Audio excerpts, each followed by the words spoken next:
ایک اور بات یاد رکھیں کہ ماں باپ اپنی لڑکی کو گھر میں سورہ حجرات، سورہ نور اور سورہ نساء کا ترجمہ لازمی پڑھانے کی کوشش کریں۔ میں دوبارہ بولتا ہوں، سورہ حجرات، سورہ نور اور سورہ نساء کا ترجمہ اس کو لازم پڑھائیں، کیونکہ سورہ حجرات میں اخلاق کو سنوارنے کے لیے تعلیمات ہیں، سورہ نور میں حیا اور پاک دامنی کی زندگی گزارنے کی باتیں ہیں، اور سورہ نساء میں میراث اور بچوں کے بارے میں مسائل موجود ہیں۔ اور یہ بھی یاد رکھیں کہ جب گھر میں باپ اپنی بیٹیوں کو نیکی کی تعلیم نہیں دیتا، اس گھر کے مردوں میں اور مردوں میں کوئی فرق نہیں رہ جاتا۔ لہٰذا اپنے گھر میں بچوں کو نیک تعلیم دیں۔ عورتیں بڑے فخر سے کہتی ہیں، جی ہماری بچی کو تو کچھ کھانا بنانا ہی نہیں آتا، یہ تو بڑے ناز و نام میں پلی ہے۔ ایسی بچی جو ہے نا، وہ گھروں میں جا کر دوسرے گھر میں جب اپنے گھر میں جاتی ہے پریشانی کا شکار ہوتی ہے۔ اسے چاہیے کہ والدین کو چاہیے، ماں کو چاہیے سلائی کڑھائی سکھائیں، کھانا بنانا سکھائیں، عورت کو گھر گھریستی سکھائیں۔ ہمارے حضرات تو گھر میں بجٹ بنانا، ہاں کس ترتیب سے کھانے بنانے ہیں، یہ سکھاتے تھے۔ اور آج کل بچیاں بس جناب کہتی ہیں نہیں باہر سے آرڈر کرا لیں، جی آج پیزا آ جائے، آج فلاں چیز باہر سے آ جائے۔ عورت کو چاہیے کہ عورت سگڑ ہو، گھر گھریستی کو جاننے والی ہو۔ لہذا میاں بیوی کو چاہیے کہ اعتدال کے ساتھ زندگی گزاریں۔ کچھ مرد مال کی تنگی سے بس گھر میں عورت کو ستاتے رہتے ہیں، اپنی بیویوں کو تنگ کر کے رکھتے ہیں، خوشی کا سانس نصیب نہیں ہوتا۔ اور اسی طریقے سے عورتیں بھی کچھ ایسی ہوتی ہیں کہ ہر وقت جو ہے وہ تنگی کا شکوہ کرتی رہتی ہیں، ہر وقت جو ہے وہ اپنے خامد سے اسی بات پر لڑتی جھگڑتی رہتی ہیں، تم خرچہ پورا نہیں دیتے ہو اور گھر کا خیال نہیں رکھتے ہو۔ اس کو احسن طریقے سے، کوئی شکایت بھی ہے اسے احسن طریقے سے بیان کرنا چاہیے، لڑائی جھگڑے کی بنیاد نہیں ڈالنی چاہیے۔ اور خام خواہ میں ڈیمانڈز کا کرنا، اور جس خامد کے اگر وسائل زیادہ نہیں ہیں اس کے باوجود اس کو پریشان کرنا، یہ نیک عورتوں کا کام نہیں ہوتا۔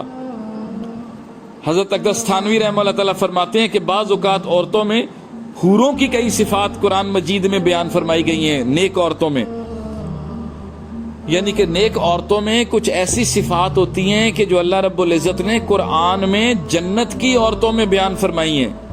ان میں سے دو ایسی ہیں جو دنیا کی عورتوں میں بھی بعض اوقات پائی جاتی ہیں۔ پہلی صفت میں فرمایا عروبہ، یعنی وہ خامدوں سے محبت کرنے والی ہیں۔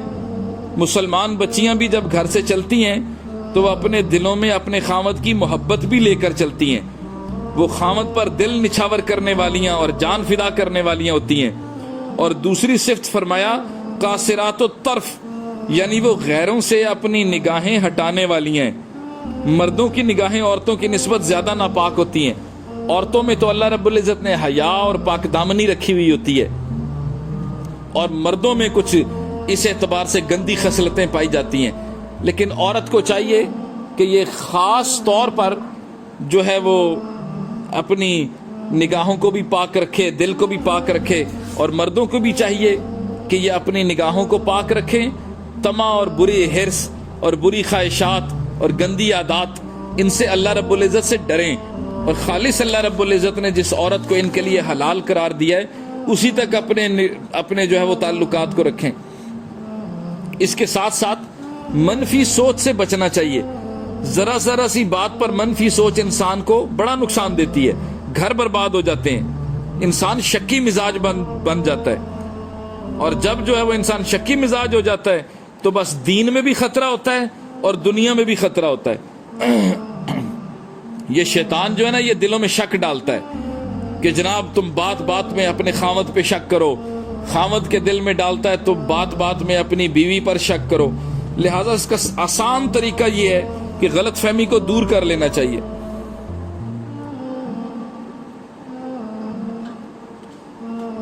کسی وجہ سے کوئی غلط فہمی پیدا ہو جائے تو جب تک کوئی غلط فہمی دور نہ ہو جائے اس وقت تک اطمینان نہیں لینا چاہیے۔ ایک دوسرے کو سمجھا لینے میں اور منا لینے میں کون سی رکاوٹ ہوتی ہے؟ کسی بات پر بھی ضد نہیں کرنی چاہیے۔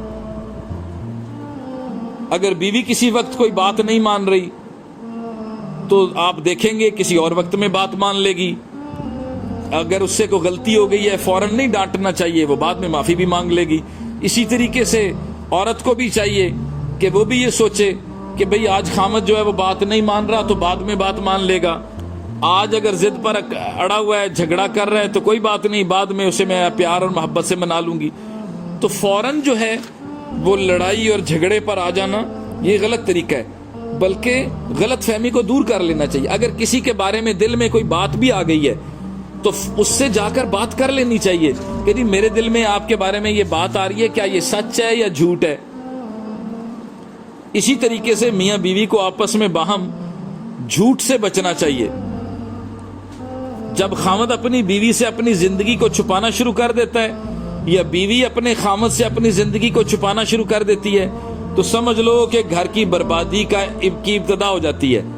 یہ واضح نشانی ہے گھر کی تباہی کی, جب ایک دوسرے سے باتیں چھپانا شروع کر دیں. کیونکہ یہ تعلق تو بنایا ہی اس لیے گیا ہے کہ خامد جب ساری دنیا کا ستایا ہوا گھر آ کر پہنچے تو وہ اپنے دل کا سب حال جو ہے وہ اپنی بیوی کے سامنے کھول دے. آپ دیکھیے کہ جب نبی علیہ الصلوۃ والسلام آپ پہلی وحی کے بعد اپنے آپ پر بوجھ محسوس کر رہے تھے تو نبی علیہ السلام نے سب سے پہلے گھر میں آ کر فرمایا خشیت علی نفسی زملونی زملونی, مجھے اپنی جان کا خوف ہے, میرے اوپر کمبل ڈال دو, میرے اوپر کمبل ڈال دو. اور آگے سے اماں خدیجہ رضی اللہ تعالیٰ عنہ انہیں تسلیاں دینے لگیں, اللہ کی قسم آپ تو صلہ رحمی کرنے والے ہیں, بے سہاروں کا سہارا بنتے ہیں, جن کے پاس کچھ نہیں ہوتا انہیں کما کر دیتے ہیں, آپ مہمان نوازی کرنے والے ہیں, آپ اچھی باتوں میں لوگوں کی مدد کرتے ہیں, اللہ آپ کو ہرگز ضائع نہیں کرے گا. تو اچھی بیوی کی پہچان یہ ہے کہ وہ اس کو تسلیاں دے اپنے خامد کو, اگر وہ مشکل میں آ گیا ہے اس کے غم کو دور کرے, اس کے ساتھ دل جوئی کرے, اس کی ڈھارس بندھائے, اس کے غم کو دور کرے. بعض اوقات دو میٹھے بول ہی جو ہیں وہ بندے کے غم کو دور کر دیتے ہیں. اسی طرح مرد کو بھی چاہیے اگر عورت پریشان ہے تو اس کی دل جوئی کرے, اس کے ساتھ کوئی مذاق کرے, محبت کی باتیں کرے, تاکہ جو ہے اس کی جو ہے وہ پریشانی دور ہو جائے. یہ دو میٹھے بول جو ہوتے ہیں نا, ان کی مٹھاس دنیا کی ساری چینی اور ساری شکر مل کے نہیں کر سکتی اس کی مٹھاس کا مقابلہ. آپ دیکھیے نبی علیہ الصلوۃ والسلام ایک مرتبہ, آپ کو پتہ ہے نبی علیہ السلام اما عائشہ صدیقہ رضی اللہ تعالیٰ عنہ کو حمیرہ فرمایا کرتے تھے, حمیرہ. لہذا یہ بھی سنت ہے کہ بیوی کا نام کچھ ایسا رکھ لیا جائے جسے وہ پسند کرتی ہو. چونکہ اما عائشہ صدیقہ رضی اللہ تعالیٰ عنہ کے گالوں پر لالی تھی, ذرا خوبصورت چہرہ تھا ماشاءاللہ, سفید چہرہ تھا, اس پر چہرے پر کچھ لالی سی تھی, تو آپ حمیرہ فرمایا کرتے تھے اما عائشہ صدیقہ رضی اللہ تعالیٰ عنہ کو. تو نبی علیہ الصلوۃ والسلام ایک مرتبہ ایک جہاد سے واپس تشریف لا رہے تھے, تو کسی جہاد پر تشریف لے گئے, تو وہاں پر اما عائشہ صدیقہ رضی اللہ تعالیٰ عنہ کے ساتھ قضائے حاجت کے لیے ذرا دور تشریف لے گئے. تو وہاں پر جا کر نبی علیہ السلام نے فرمایا حمیرہ چلو دوڑ لگاتے ہیں. اللہ اکبر. اب دیکھیں نبی علیہ السلام یہ کوئی دشمن کے پیچھے نہیں بھاگ رہے, جیسے کہ حنین میں نبی علیہ السلام دشمن سے لڑے, جیسے کہ احد میں لڑے, جیسے کہ بدر میں لڑے, جیسے کہ تبوک پر تشریف لے گئے, اور جیسے کہ آپ نے جو ہے وہ خیبر کا محاصرہ کیا یا طائف کا محاصرہ کیا. یہ وہ محاصرہ نہیں ہے, یہ نبی علیہ السلام اپنی بیوی کے ساتھ دوڑ لگا رہے ہیں. فرماتے ہیں چلو حمیرہ دوڑ لگاتے ہیں.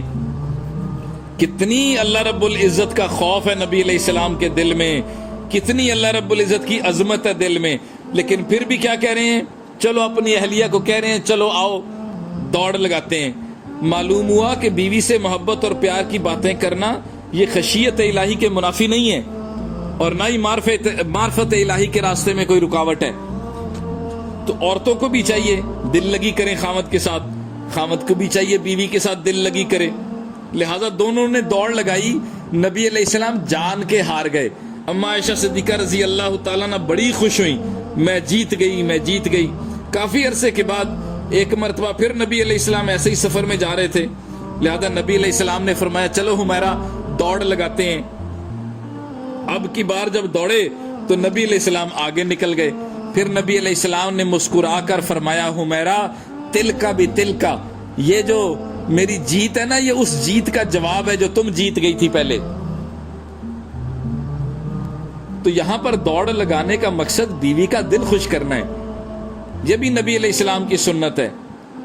اب آپ دیکھیں اسی طریقے سے عورتوں کو بھی یہ ایک طرح سے اللہ رب العزت کی طرف سے، نبی علیہ السلام کی طرف سے یہ پیغام ہے کہ وہ بھی اپنے خامد کے دل کو خوش کیا کریں، لڑائی جھگڑے میں نہ اترا کریں، جلدی نہ مچایا کریں۔ عموماً عورت میں صبر کم ہوتا ہے، کسی کام کا کہہ دیتی ہے پھر بس اس کے پیچھے پڑ جاتی ہے، ابھی ہونا چاہیے ابھی ہونا چاہیے۔ ایسا نہیں کرنا چاہیے، تھوڑے سے صبر سے کام لینا چاہیے۔ اور خامدوں کو بھی چاہیے، مردوں کو بھی چاہیے کہ وہ عورتوں کا خیال کریں، وہ تھکی ہیں، کام کر کے آئی ہیں، لہٰذا کچھ ایسی ڈیمانڈز نہ کریں، مزید کام، جناب فلاں چیز لے کر آؤ، فلاں چیز پکا کر لاؤ۔ دونوں کو باہم ایک دوسرے کا خیال رکھنا چاہیے۔